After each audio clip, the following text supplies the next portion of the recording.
이번 주 대통령 일정 보시죠. 월요일 3대 메가 프로젝트 발표 후 화요일 반도체 클러스터 설립이 예정된 광주를 찾은 이재명 대통령. 수요일 문재인 전 대통령과의 오찬 회동에 이어 어제는 충남 아산, 오늘은 경남 진주를 방문해 대규모 투자 계획을 발표했습니다. 이렇게 숨가쁜 행보 덕분일까요? 하락세를 이어가던 대통령 지지율이 갤럽 기준으로 3주 만에 반등하며 3%포인트 오른 54%를 기록했습니다. 야당의 쓴소리도 듣겠다며 국민의힘 의원들에게 골프 회동을 제안하며 소통 창구를 넓히기 위한 노력도 한창인데요. 하지만 국회 상황은 녹록지 않습니다. 어제 서용교 위원장의 첫 법사위, 보시는 것처럼 국민의힘 자리가 텅 비어있죠. 민주당의 독단적 원구성에 협조할 수 없다며 사흘째 보이콧 중입니다. 관련 영상 보고 대담 시작합니다.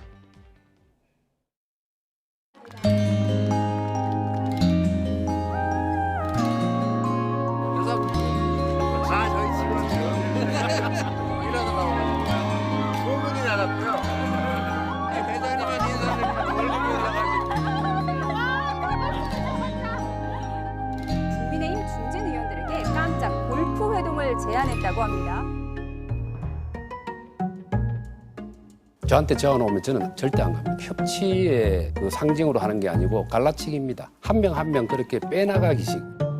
이거는 민주당에 보내는 메시지도 있어요. 지금 당신들은 계속 나보고 외연 확장하지 말고 우리 내부만 관리하라고 그러는데 그게 옳지 않거든. 나는 국민의힘 의원들하고도 만나서 골프도 치고 밥도 먹고 그러니까 쓸데없는 소리 하지 마. 독재 정권 일반 독재자가 분노한다. 빨리 법사위를 정상 가동해 민생 법안들을 심사하고 처리하고자 민주당이 장악한 법사위는 죽을 사자를 써서 법치주의가 사망한 법사위로 전락했습니다. 국민의힘이 기어이 민생 보이콧을 선언했습니다. 투쟁이 아니라 철없는 투정으로 보일 뿐입니다.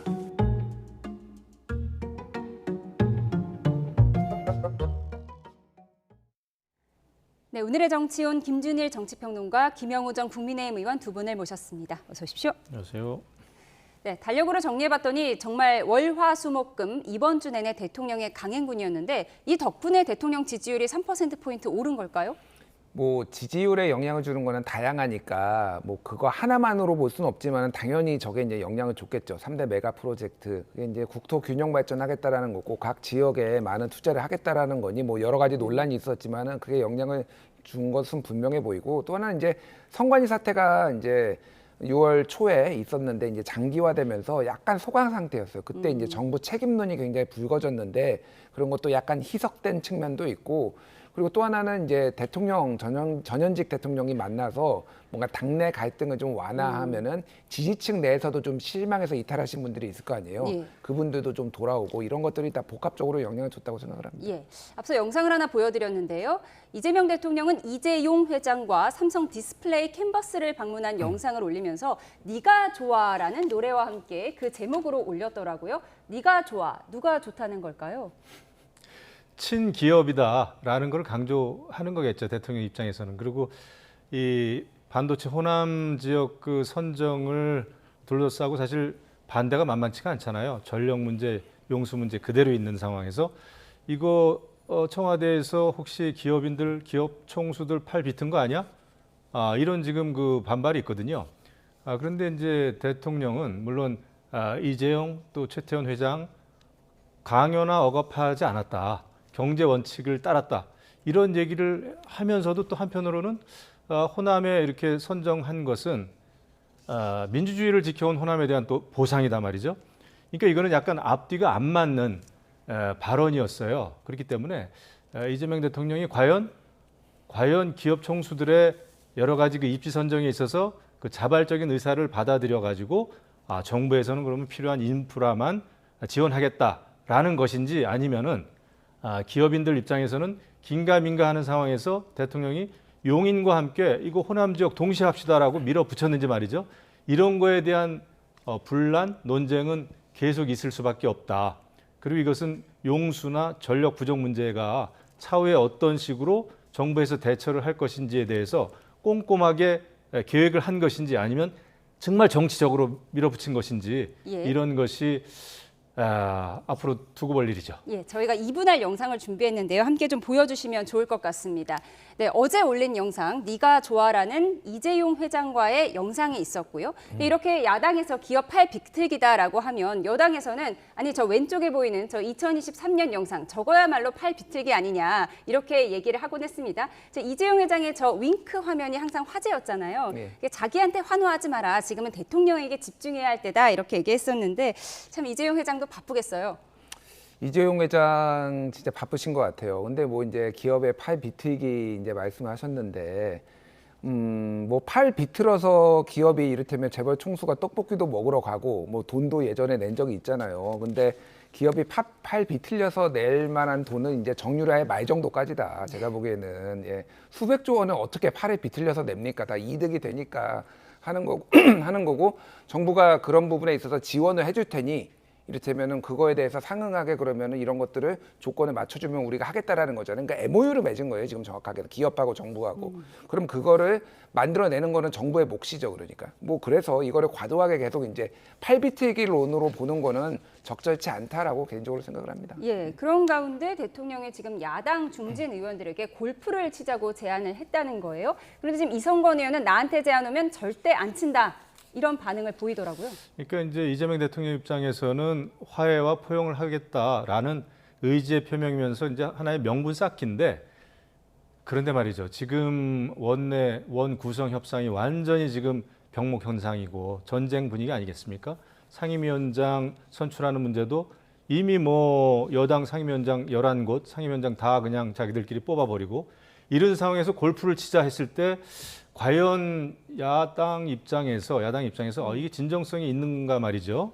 이거 뭐 양동 작전 아니냐, 대통령의 양동 작전 아니냐. 오히려 이런 게 부드럽게 풀리려면은 오히려 여당을 좀 설득을 하셔서 골프를 치든 저녁을 먹든 아니면 차담회를 할 수 있는 분위기를 만들어야 되는데 그런 어떤 정무적인 과정이나 정무적인 노력이 없이 그냥 골프 치십시다 했을 때 거기에 누가 선뜻 응할 것이며 그러니까 이것은 그냥 명분 쌓기용이 아닌가 이런 생각이 들어서 좀 아쉬움이 있네요. 예, 왜 하필 영남 중진 의원들에게만 골프를 치자고 했을까? 이거 갈라치기 아니냐 이런 의심의 눈초리도 있는 것 같아요. 이런 가운데 김종혁 전 최고위원은 아니다. 이 골프를 치자는 건 민주당에게 보내는 메시지도 있다. 나는 이렇게 외연 확장하고 있는데 민주당 너네 좀 잘해. 이런 경고의 메시지라는 거예요. 어떻게 보세요? 뭐 김종혁 전 최고위원의 해석도 어느 정도는 저는 일리가 있다라고 보고요. 다만 이게 이제 보도가 이제 어제 돼서 그렇지 이 골프를 제안한 시점은 지금 5월 19일이라는 거예요. 그러면 6.3 지방선거 전에 이미 제안을 한 겁니다. 그러니까 이게 뭐 예를 들면은 뭐 지방선거 이후에 지금 뭐 이런 소통을 강화하려고 한 게 아니라 뭐 이미 그 전부터 뭔가 의지가 있었다라고 봐야 되는 거죠. 그래서 뭐 최근에 뭐 이제 당내 갈등, 뭐 이를테면은 뭐 친명계와 뭐 친청계 갈등도 어느 정도는 염두에 뒀겠지만은 그렇게 해석하는 것보다는 대통령은 계속 소통을 하고 싶어 한다. 라는 뭐 이런 것들을 좀 강조하기 위해서 꾸준히 작업을 해왔다. 뭐 이 정도로 보는 게 맞을 것 같고 다만 이제 뭐 야당에서 지적할 수 있는 부분은 아니 장동혁 대표랑 만나야지 왜 개별 의원들이랑 만나? 뭐 이런 거는 저는 지적을 할 수 있다라고 봐요. 근데 장동혁 대표는 이미 노쇼를 한번 하셨어요. 이분이 지난번에 대통령하고 만나기로 했다가 갑자기 나 안 간다라고 그랬죠. 해버리고 그랬잖아요. 그러니까 신뢰가 좀 깨진 것 같다. 제가 보기에는 장동혁 대표 측하고는 그렇게 보입니다. 예, 대통령 지지율은 올랐지만 부동산 민심은 좀 좋지 않은 것 같습니다. 그래픽을 좀 보여주실까요? 한국갤럽 조사에서요. 이 대통령이 직무 수행을 잘하고 있다라는 평가는 3%포인트 오른 53% 아까 보여드렸고요. 현 정부가 부동산 정책을 잘못하고 있다는 응답이 무려 46%에 달했고요. 향후 1년 동안 집값이 더 오를 거라는 전망이 55%로 나왔습니다. 지금 지지율이 3%포인트 반등해서 기분이 좀 좋을 것 같긴 한데 이 부동산 정책, 이 부분이 좀 난제로 계속해서 남아있는 것 같습니다. 난제죠. 굉장히 복잡한 문제고 어느 정권이든 부동산 정책 때문에 골머리 앓지 않은 정권이 없죠. 그런데 유독 과거 뭐 노무현 정권, 문재인 정권, 그다음에 지금 이재명 정권, 그 소위 진보 정권이라고 하는 정권은 거의 시장과 싸우다가 실패한, 그러니까 부동산 정책을 거의 뭐 그냥 실패한 이력이 있지 않습니까? 지금 이재명 정권 지금도 시장을 싸워서 한번 시장에 대항해서 싸워서 이겨보겠다라고 하는 이것을 거의 공급 위주의 정책보다는 이것은 사실 수요와 공급으로 좀 풀어야 되는데 공급보다는 그냥 수요 억제고 그다음에 부동산 뭐 주택 보유한 사람들을 좀 악마화하는 이렇게 적과 이렇게 악마화하면서 선과 악의 대결로 말이죠. 이렇게 밀고 가면은 실패할 수밖에 없다. 그리고 지난 6.3 지방선거 때 사실 서울시장 오세훈 시장이 당선된 가장 큰 이유 중에 하나도 특히 부동산에 민감한 서울 유권자들이 심판을 했다고 봐요. 그렇기 때문에 6.3 지방선거 이후에 지금 이재명 정권은 부동산 정책에 대해서만큼은 뭔가 국정 기조를 다시 한번 생각하고 성찰하고 개선할 그런 그 의지와 노력을 보여야 되는데 선거 전보다 더 세게 지금 밀어붙이는 분위기란 말이죠. 이렇게 봤을 때는 부동산 정책 실패할 가능성이 농후하다 생각합니다. 예, 무소속 한동훈 의원은 대통령 당권파가 물러가고 보수의 재건의 길로 보수 정당이 나아가는 첫 발만 떼면 지금보다 10%는 올 겁니다. 징계니 뭐 이런 것까지 그걸 누가 밖에서 볼 때 이거 뭐 괴기스럽잖아요. 괴기스럽다고요, 한마디로. 그리고 그게 무슨 상대가 무서워하는 것도 아니고.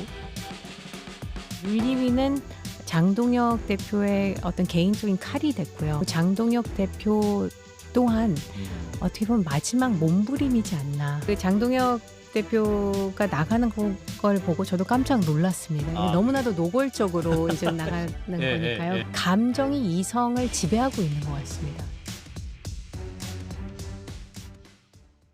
이성을 지배하는 것 같다. 징계하려는 것은 마지막 몸부림이다. 이런 표현까지 나온 상황이에요. 근데 장동혁 대표가 그동안 왜 나한테 자꾸 뭐라고 하냐. 지지율도 오르고 선거도 잘 치렀다. 이런 논거를 댔는데 오늘 나온 지지율에서는 또 정당 지지율, 국민의힘이 좀 떨어졌어요? 이게 이제 오비락일 수도 있는데 장동혁 대표가 이번에 있는 동안 국민의힘 지지율이 제일 잘 나오다가 장동혁 대표가 나와가지고 징계하겠다고 하니까 이게 지금 지지율이 떨어졌어요. 저는 이게 완전 무관하다고 보지는 않습니다. 왜 그러냐면은 라고 하잖아요. 빨리 징계 좀 해달라. 그래서 윤희석 전 대변인은 자기 이름이 왜 없냐, 왜 등으로 여기 표시가 됐냐. 그래서 이 성을 등희석으로 바꿔야 되는 거냐, 뭐 이런 농담까지 할 정도로 이게 조금 권위가 많이 실추된 것 같습니다. 네. 예. 김영우 전 의원님께서도 부산에 몇 번 내려가신 것 같은데 징계 대상에 포함되셨습니까? 저는 참고로 말씀드리면은 당협위원장이 아닙니다. 그래가지고 뭐 징계받을 일이 별로 없는데 6.3 지방선거 끝나고 나서 징계 카드를 다시 꺼내 들었다고 하는 거는 최악의 최하수의 정치죠. 예, 어떻게 이걸 징계로 풀 생각을 하고 있는지. 사실 징계 때문에 국민의힘이 상당히 무너졌거든요. 6.3 지방선거 이전부터. 그게 사실 전 당대표 한동훈 전 당대표 제명했고 그다음에 뭐 배현진 의원, 김종혁 최고위원 계속 징계 카드 꺼내 들면서 무너진 거 아닙니까? 그게 민심에서는 굉장히 멀어졌죠. 그리고 뭐 부산 북간만 하더라도 당 지도부가 그렇게 열심히 밀었던 박민식 후보가 2등도 아니고 상당히 차이 나는 3등이었잖아요. 15%를 예, 받았죠. 그리고 결국은 한동훈 후보가 당선이 된 거 아니겠습니까? 하정우 후보를 누르고 그거를 봤을 때는 최소한 그 한 지역만 보더라도 보수층은 한동훈을 택했구나. 장동혁보다는. 이거를 단적으로 우리가 읽을 수 있는 민심의 반영이란 말이죠. 근데 여기서 선거가 끝났음에도 불구하고 다시 또 뭐 한동훈 의원을 지원했던 의원들 또는 장동혁 대표에 대해서 좀 거슬리는 발언을 하는 의원이나 당협위원장들을 또 징계한다고 하는 거는 민주주의에도 안 맞고 정당 민주주의에도 안 맞고 그다음에 기본적인 정치에도 맞지 않는 최악이다 이렇게 생각합니다. 예, 무소속 한동훈 의원은 장동혁 당권파가 물러나면 국민의힘 지지율이 10%포인트는 오를 것이다라고 얘기를 했습니다. 이건 무슨 자신감일까요?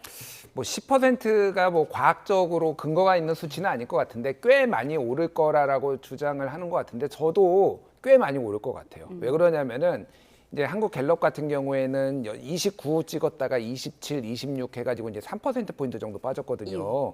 그리고 이제 그 전날 나온 이제 전국 지표 조사가 있는데 2주 간격으로 하는데 그거는 25%에서 20%가 됐어요. 5%포인트가 빠졌어요. 이게 장동혁 효과가 어느 정도 있다라고 볼 수밖에 없는 그런 정치적 이벤트가 있기 때문에 그러면 장동혁 대표 물러나고 좀 정리가 되면은 이 분쟁이 정리가 되면은 한 4, 5%는 오르지 않을까요? 4, 5% 포인트는. 예. 당권파가 물러나면 당 지지율이 오를 것이다. 뭐 이런 분석이 있지만 본인은 아직 물러날 생각이 전혀 없습니다. 그런가 하면 무소속 한동훈 의원의 당선의 1등 공신이라고 불릴 만큼 화제를 뿌렸던 이른바 찰밥 할머니가 최근 노점에서 쫓겨날 위기를 넘긴 걸로 알려졌는데 어떤 사연인지 먼저 녹취부터 듣고 오시죠. 불편한 거 없으세요? 괴롭히는 사람 같은 분 있지 않아요? 어떠세요? 아, 괴롭히도 보면 참수. 모르면서 어떤 여자가 막 아가고 사람을 죽여. 아니, 세번 내면 쫓거든요. 그래가 사진을 다 찍고 막. 고생 많으시고 제가 직원 한번 보냈었는데. 날 옷쏘고 막. 그 저기 이나 잘 보던 이 큰 사랑을 받아가지고 이제 죽어도 안 하는 거. 그런데 자세히 보시면요. 주위에 노점 금지라고 쓴 입간판 여러 개와 노란 줄이 쳐져 있죠. 부산 북구 관계자는 김할머니 노점을 철거해달라는 민원 전화가 여러 차례 와서 입간판을 설치하고 개고장을 발부했지만 이 소식이 퍼진 후에 거꾸로 그건 너무한 것 아니냐는 민원이 쏟아지면서 북구는 입간판 철거를 결정했다고 합니다. 민주당 소속의 정명희 북구청장은 정치적으로 오해를 받을 수 있어서 곧바로 철거를 지시했다. 구두로만 계도할 계획이라고 밝혔습니다.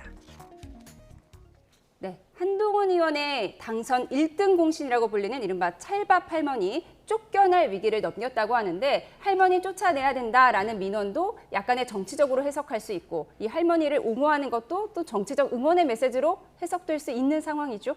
뭐 대한민국에서는 지금 모든 게 정치입니다. 모든 게.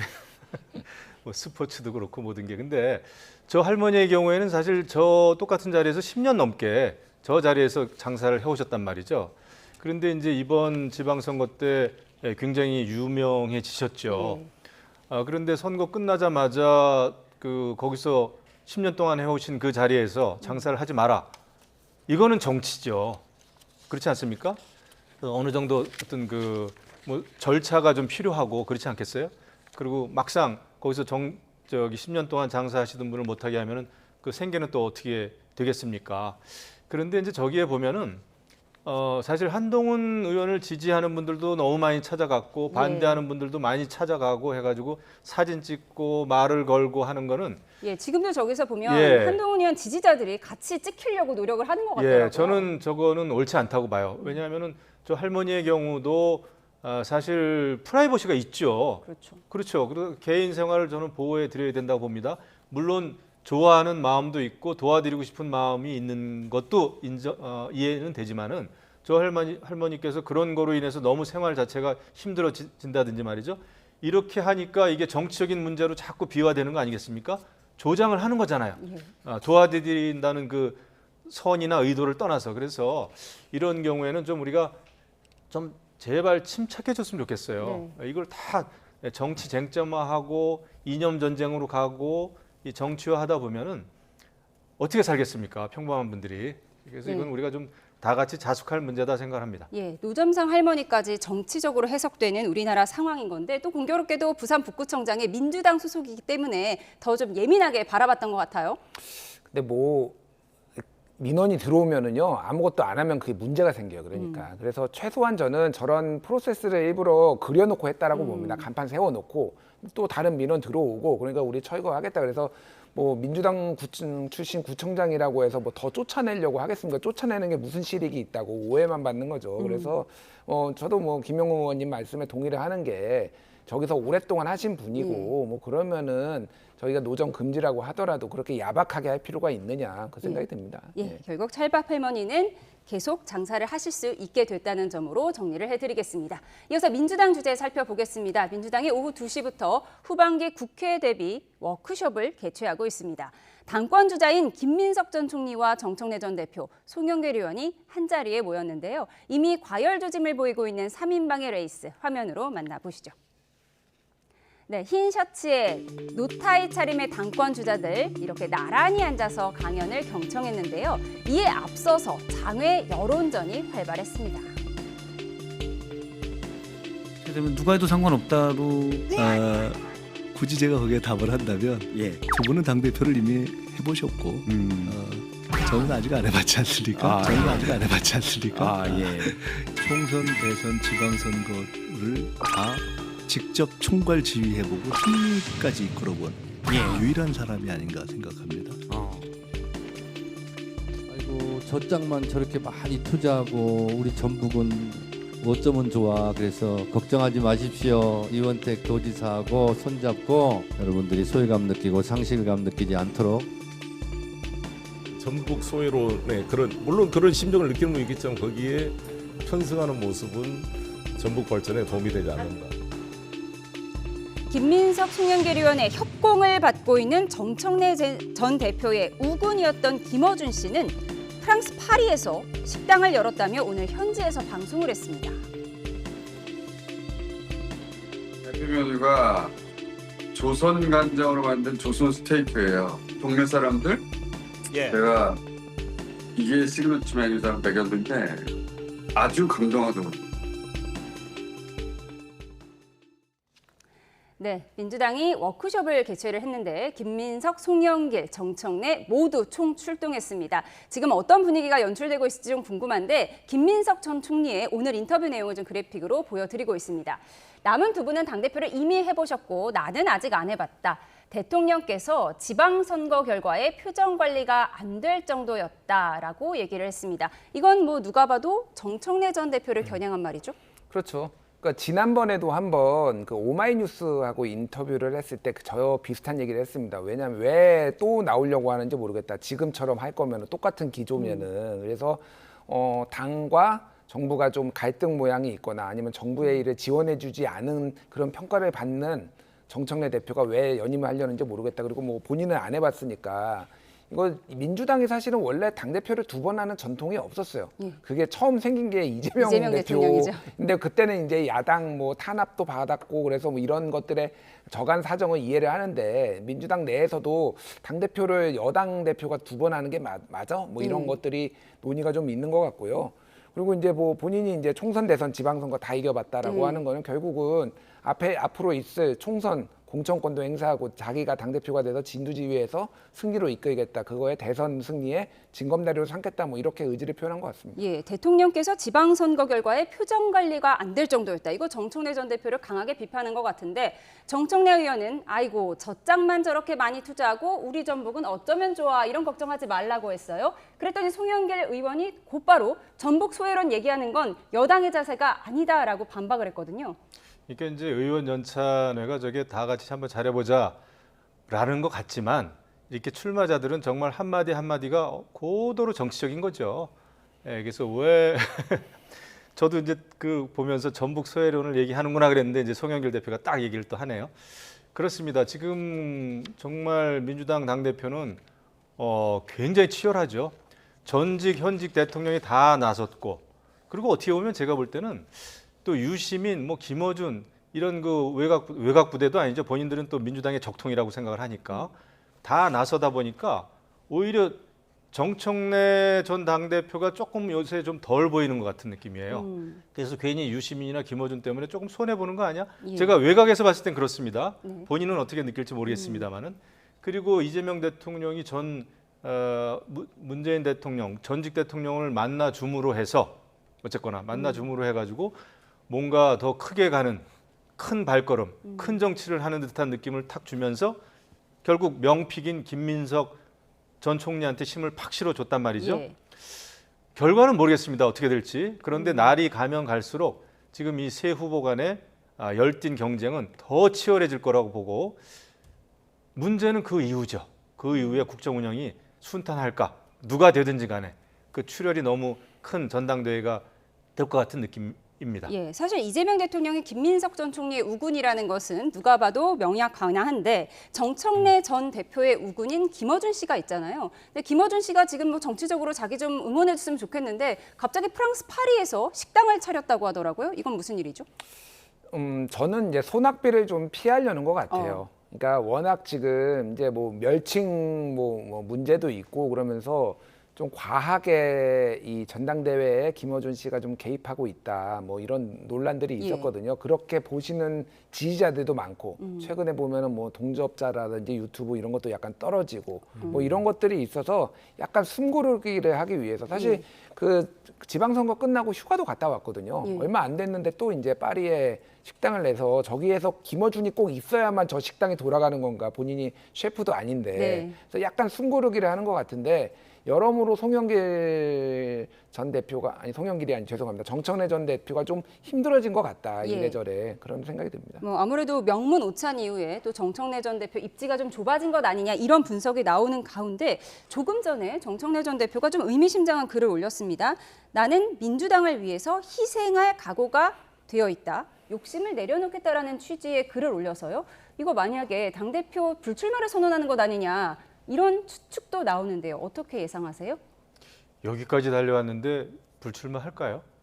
그러면 뭐 제가 아는 정청래 전 당대표의 입장은 아닐 것 같고 저도 뭐 정치를 같이 해봤습니다만 당은 달라도 그만두기에는 왜냐하면은 정치라는 게 또 특히나 이런 큰 선거에 나서는 입장에서는 본인뿐만 아니라 본인을 지지하는 많은 지지자들이 있잖아요. 그것 때문에 쉽게 물러서거나 나아갈 수 없는 게 정치인들의 그 운명입니다. 그래서 저는 그렇지는 않다고 보고 희생을 이야기했다면 뭐 더 열심히 하겠다라고 하는 그냥 그 각오 아닐까요? 근데 왜 느닷없이 올렸는지는 저도 조금 의구심은 듭니다.